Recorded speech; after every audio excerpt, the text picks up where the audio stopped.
Hello, my dear students, my well-wishers, my viewers, and my dear friends. This is your own Dr. Ranjan Sinha. I welcome you all in my channel, RKS Academy Zone. My dear students of standard 11th, आप लोगों को आज मैं sociology पढ़ाऊंगा। और देखिए, sociology का जो आपका सेकंड चैप्टर है ना, वो हम लोग जो पढ़ रहे थे समाजशास्त्र में प्रयुक्त शब्दावली, संकल्पनाएं एवं उनका उपयोग, उसमें से जहां तक हम लोग पढ़ चुके थे, जाति तक ऑलरेडी हमारी पढ़ाई हो चुकी थी। अब आगे चलेंगे, यानी वर्ग। वर्ग क्या है वो आज हम लोग पढ़ेंगे। तो चलिए रेडी हो जाइए, मेरे क्लासरूम में बैठते हैं और फिर वहां से हम लोग लाइन बाय लाइन आज वर्ग को पढ़ते हैं। चलिए। Hello students, welcome to my classroom. जैसा मैंने कहा अभी आपको कि यहां क्लासरूम में बैठते हैं और आज जो हमें पढ़ना है वो है वर्ग, क्लास। वर्ग क्या है? देखिए, इसके पहले थोड़ा सा पीछे चले जाइए। जैसे हमने पढ़ा जाति क्या है, तो जाति क्या है? Caste is a closed class, है ना। जाति एक बंद वर्ग है, यानी वो वर्ग में खुलापन होता है। खुलापन होता है। आप आज जिस वर्ग में हो वहां से आप किसी दूसरे वर्ग में जा सकते हो। आज अगर मानो आप श्रमिक हो यानी मजदूर हो तो कल मालिक बन सकते हो। इस वर्ग में हो तो उस वर्ग में जा सकते हो, ठीक है। या हम लोग ऐसे भी होते हैं, अमीर वर्ग, गरीब वर्ग, मध्यम वर्ग, पूंजीपति वर्ग, सर्वहारा वर्ग। कोई पूंजीपति है, अपना पूंजी खो दिया, वो सर्वहारा में चला आया। बात समझ रहे? मगर जाति जो है ना, जाति एक जन्मगत व्यवस्था है, यानी जन्म के आधार पर आपको मिल जाती है कि आप ब्राह्मण हैं या फिर किसी और जाति के हैं। आपकी श्रेष्ठता का विचार होता है या फिर निम्नता का भी मतलब भेदभाव होता है। वहां आपके ऊपर तरह तरह के जो है मतलब ये लगते हैं, प्रतिबंध लगते हैं, आपको क्या करने हैं क्या नहीं करने हैं। लेकिन धीरे धीरे जैसे ही हमारा समाज में परिवर्तन दिखा, हम आगे बढ़ने लगे, तो ये जो परिकाष्ठा रही हमारी जाति की, वो आहिस्ते आहिस्ते जो है ना कहीं टूटने लगा। और आज ये आधुनिक समाज का देन है वर्ग व्यवस्था। आज चाहे आप किसी जाति के हो, लेकिन आपकी पहचान जो है वो वर्ग से बनता है। लोग ये सोचते हैं, जैसे कोई व्यवसायी वर्ग है तो एक दुकानदार है, वहां पर अगर कोई डॉक्टर है। अब ये नहीं देखा जाता है कि दुकानदार जो है वो ब्राह्मण है, डॉक्टर जो बना है वो किसी और निम्न जाति का है। लेकिन प्रतिष्ठा जो सामाजिक रूप से है, वो प्रतिष्ठा उस डॉक्टर का कहीं ज्यादा है इस दुकानदार से। कहने का मतलब चाहे वो ब्राह्मण ही क्यों ना हो। ये है वर्ग की खुलापन, यानी वर्ग व्यवस्था की बात। एक मोटे तौर से मैंने आपको समझा दिया। अब चलिए यहां पर बुक्स में जो लिखी हुई है उन लाइंस को पढ़ते हैं और समझने की कोशिश करते हैं। सिंपली देखिए, वर्ग क्या है? वर्ग का वर्णन करने के लिए अनेक प्रयास किए गए हैं।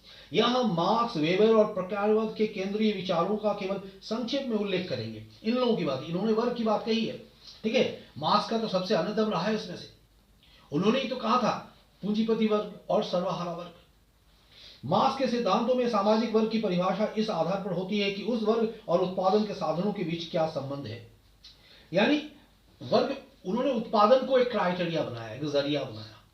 कोई भी उत्पादन कर रहे हैं, अगर मानिए कि अगर कोई खेती तो कर रहे हैं, या कोई मानिए कि कोई किसी चीज का प्रोडक्शन कर रहे हैं, तो वहां पर एक मजदूर जो उसके लिए बनाने की हेतु काम कर रहा है, और एक उसके ऊपर मालिक जो उसे देख रेख के लिए बैठा हुआ है। तो वर्ग का जो विभेद है, वर्ग का जो सिस्टम है, वो यहीं से आ रहा है।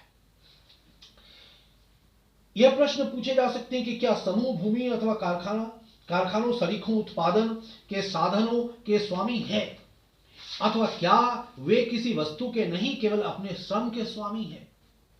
वेबर ने जीवन अवसर शब्द का प्रयोग किया है, जिसका तात्पर्य बाजार क्षमता की सामर्थ्य के प्रतिफल और लाभ से है। बाजार मतलब वहां लाभ नुकसान। हम बोले ना पहले ही आपको मैंने बताया, क्या बताया कि अगर कोई पूंजीपति वर्ग है, मानिए उसकी पूंजी खो गया, वो किसी तरीके से घाटे में चला गया और वो सर्वहारा वर्ग में आ सकता है। यहीं पर कुछ और जब आप सोशियोलॉजी के लेकर आगे पढ़ेंगे तो वहां आपको मिलेगा, बहुत सारी चीज देखने को मिलेगा। सामाजिक ये दर्शन जो है आपको समझने को मिलेगा, ये थ्योरी, फिलोसॉफी सब कुछ आएगा। तो इस तरह का पेरेटो भी एक थे, उनको जो था सर्कुलेशन ऑफ एलिट्स, कहने का मतलब जो आज उच्च वर्ग में है कल वो निम्न वर्ग में आ सकते हैं, घूम सकते हैं, वर्ग का रोटेशन हो सकता है, पॉसिबल है। तो वेबर ने जीवन अवसर शब्द का प्रयोग किया है। जीवन में अवसर के आधार पर ही हम आगे बढ़ते हैं। जिसको जितने अवसर मिला वो उतना आगे गया। कोई जरूरी नहीं है, आज यदि कोई राजनेता है शायद वो राजनीति से जुड़े हुए हैं, तो उनसे मिली हुई वो चीज जो है वहां उनको पुत्र को मिल गया, अब वो उस वर्ग के सदस्य हो गए। हो सकता है वो भी नेता बने कल, लेकिन एक साधारण आदमी के लिए जद्दोजहद करना पड़ता है एक नेता बनने के लिए, लेकिन वही चीज उसे धरोहर के रूप में मिल गई। बात समझ में आया? एक व्यवसायी है, उनकी दुकानें हैं, चल रहे हैं, हो सकता है उनके बच्चे उस दुकान में कल बैठने लगे, तो एक दुकान को खोलने के लिए, उसे बनाने के लिए, वहां बैठने के लिए एक आदमी को जद्दोजहद करना पड़ेगा, मगर उसे वो खुलेआम मिल जाएगा। तो इस तरीके से जो है, यानी कहने का मतलब क्या है, उस बाजार क्षमता जो है, वो क्षमता उसके आधार पर भी वो चीज मिल जाती है। वेबर तर्क देते हैं कि असमानता आर्थिक संबंधों पर आधारित हो सकती है, परंतु यह प्रतिष्ठा और राजनीतिक शक्ति पर भी आधारित हो सकती है। जैसा कि अभी मैंने कहा आपको, सामाजिक स्तरीकरण का प्रकार्यवादी सिद्धांत प्रकार्यवाद की आस्था या सामान्य पूर्व कल्पना के साथ आरंभ होता है कि कोई भी समाज वर्गहीन या संस्तरण मुक्त नहीं है। क्या कहा गया है? कोई भी समाज जो है वर्गहीन नहीं है, चाहे वो कोई भी समाज हो। आप अगर मानिए अभी थोड़ी देर के लिए आप कहें कि ये समाज है, अगर आप बोले हिंदू समाज है, तो हिंदुओं में भी कई तरह से वर्ग जो है, वहां हिंदू जो है, अब क्या हिंदू में डॉक्टर नहीं है, इंजीनियर नहीं है, प्रोफेसर नहीं है, व्यवसायी नहीं है, तो बहुत छोटे छोटे दुकानदार भी हो सकते हैं, बड़े बड़े उद्योगपति भी हो सकते हैं। तो इन वर्गों के आधार पर उनकी प्रतिष्ठा बन जाती है, स्तर बन जाते हैं। मुख्य प्रकार्यक आवश्यकता सामाजिक स्तरीकरण की वैश्विक उपस्थिति का वर्णन करती है कि समाज द्वारा व्यक्ति को सामाजिक ढांचे में स्थापित और गतिशील करने के लिए किन आवश्यकताओं का सामना करना पड़ता है। अतः सामाजिक असमानता या स्तरीकरण अनजाने में विकसित किया गया वह साधन है। ये जो अराजकता जिसको हम बोल रहे हैं, असमानता जो बोलते हैं, सॉरी, और जो स्तरीकरण जो बोलते हैं, वो क्या है? अनजाने में विकसित हो जाता है। आज आप ये सोचकर तो नहीं चलते, आज कोई भी व्यक्ति अगर कोई काम कर रहा है, उद्योग में लगा हुआ है, तो हर कोई कल हो सकता है उद्योग में लगते लगते आप बहुत विशाल कोई उद्योगपति बन जाए।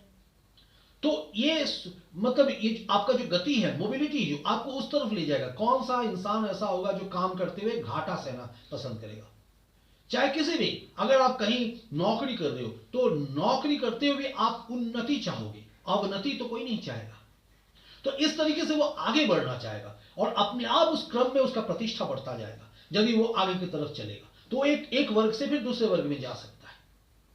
हो सकता है कल वो किरानी था, आज हो सकता है वो ऑफिसर में चला गया। बैंक में अगर कोई आदमी काम कर रहा है, हो सकता है आज वो क्लरिकल इसमें कैडर में हो सकता है कल वो पीओ बन जाए। तो जब वो क्लरिकल कैडर में था और जब वो पीओ बन गया, तो दोनों में सामाजिक प्रतिष्ठा में बहुत ज्यादा परिवर्तन आ गया। बात समझ में आया? तो इस तरीके से अगर मानिए कोई वकील है, आज मानिए वो जूनियर लॉयर है, तो किसी को वो असिस्ट कर रहा है, कल हो सकता है वो स्वयं कोई केस ले रहा हो, वो एक सीनियर एडवोकेट बन जाए। तो कल जब वो जूनियर एडवोकेट था और आज जब वो सीनियर एडवोकेट बन गया, तो दोनों में प्रतिष्ठा में जो है, दोनों की प्रतिष्ठा में बहुत ज्यादा परिवर्तन देखने को मिला।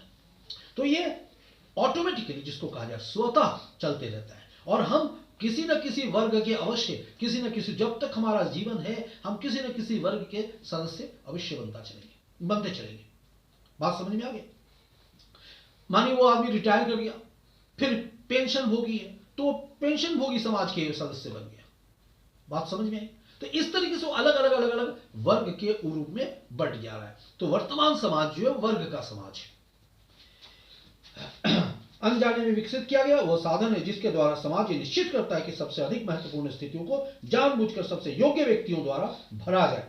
क्या यह सत्य है? बिल्कुल। एक परंपरागत जाति व्यवस्था में सामाजिक अधिक्रम निश्चित एवं कठोर होता है और इन समाज में पीढ़ी दर पीढ़ी हस्तांतरित होती है। जाति व्यवस्था में कैसा, अगर ब्राह्मण है तो वो उसमें कठोर व्यवस्था है कि ब्राह्मण जो है सबसे उच्च मतलब जाति का माना गया। अब उसके घर में पैदा होने वाला बच्चा वो स्वयं अपने आप में ब्राह्मण पैदा होगा, तो उसकी व्यवस्था थोड़ा कठोर है, थोड़ा वो बंद है, उससे बाहर वो अपने आप नहीं जा सकता है, उसको चाह कर भी आप शुद्र नहीं बता सकते हो। बात समझ में? तो वो ब्राह्मण ही कहलाएगा। इसके विपरीत आधुनिक वर्ग व्यवस्था जो है वो खुली है, खुलापन है उसमें, जो मैं पहले आपको बताया, और उपलब्धि पर आधारित है। उपलब्धि मतलब प्राप्ति पर, आप किस तरफ जा रहे हैं। अगर प्रगति के पथ पर हैं, आप ऊपर उन्नति कर रहे हैं, तो डेफिनेटली आपका वर्ग परिवर्तन होगा। या फिर अगर अवनति में भी आप जा रहे हो, जैसे मैंने कहा, अगर आप पूंजीपति में हो, अगर सब कुछ खो देते हो तो सर्वहारा अपने आप बन जाओगे। अगर अभी नौकरी कर रहे हो तो वो आप नौकरीशुदा एक वर्ग में हो, नौकरी खो देते हो तो फिर आप बेकार वर्ग में आ जाओगे, यानी आपके पास कुछ भी नहीं है। तो स्वयं आपके पास ये चीज आता जाता जाएगा। लोकतंत्री समाजों में सर्वाधिक वंचित वर्ग और जाति के किसी व्यक्ति को सर्वोच्च पद पर पहुंचने से कोई भी कानून रोक नहीं सकता है। बिल्कुल सही। उपलब्धि की इस प्रकार की कहानियां वाकई विद्यमान है और ये असीम प्रेरणा का स्रोत होती है। यद्यपि अधिकांश हिस्से के लिए जाति व्यवस्था की संरचना अभी तक बनी हुई है। हाँ, यहां तक कि पश्चिमी समाजों में भी सामाजिक गतिशीलता का समाजशास्त्रीय अध्ययन संपूर्ण गतिशीलता के आदर्श प्रतिरूप से काफी दूर है।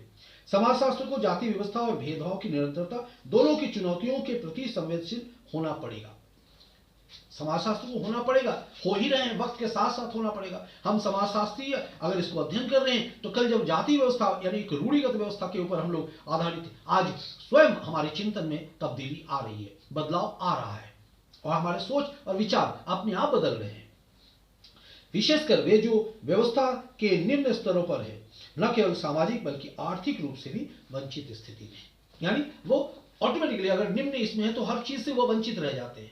मगर वर्ग व्यवस्था में ऐसा नहीं होता है। वर्ग व्यवस्था में आपके सामने चैलेंज है, खुलापन है, आप चाहो तो मेहनत करके आगे बढ़ सकते हो, चाहे किसी भी जाति के आप क्यों ना हो।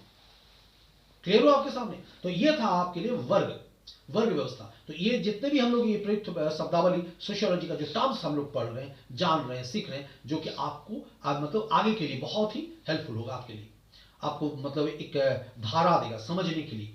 ठीक है, तो चलिए आज के लिए इतना ही। इसको आप पढ़ेंगे, समझेंगे और इसके अंदर जो भी छोटे छोटे सवाल बनते हैं उसको आप बनाएंगे। कहीं कोई दिक्कत हुआ तो फिर ऑटोमेटिकली इसको कमेंट बॉक्स में डालेंगे और जो सवाल जवाब हुआ मैं आपको बताऊंगा। तो चलिए चलते चलते फिर मैं वही दोहराऊंगा आपको कि हमेशा टारगेट पर फोकस करें, ध्यान में रखें, हेल्थ इज वेल्थ, ये ख्याल रखें। और साथ ही अगर मेरा वीडियो आपको पसंद आ रहा है तो उसको आप लाइक करो, शेयर करो, मेरे चैनल को सब्सक्राइब करो और अपने दोस्तों तक पहुंचाओ, मासेज में पहुंचाओ अगर आपको अच्छा लग रहा है तो। ठीक है, सो ऑल द बेस्ट।